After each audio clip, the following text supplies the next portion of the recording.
قل آمنا بالله وما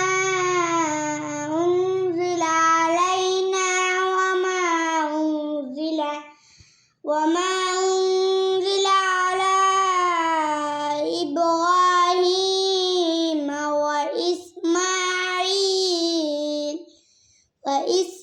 وإسماعيل وإسحاق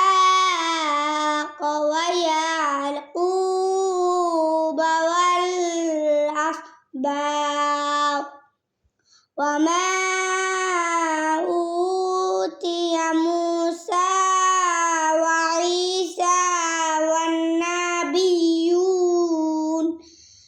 والنبيون من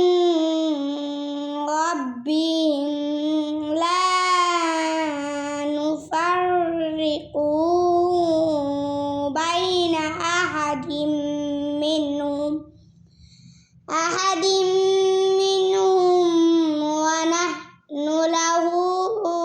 مسلمون ومن يبتغي غير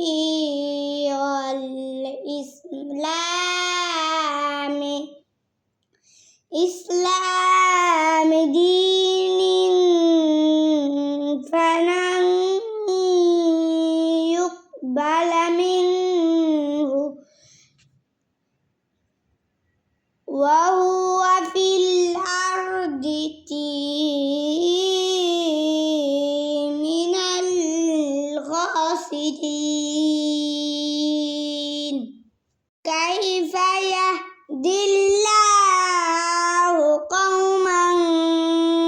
كفروا بعد إيمانهم وشهدوا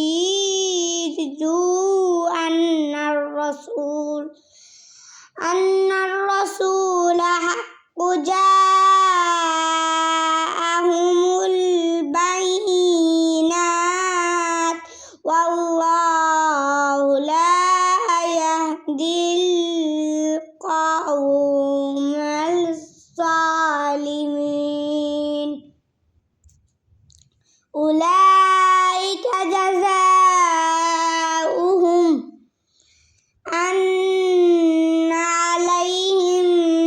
لعنة الله والملائكة والناس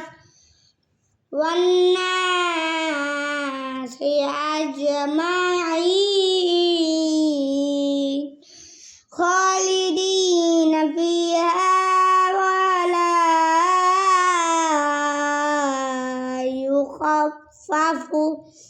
يخفف عنهم عذاب ولا هم يحزنون إلا الذين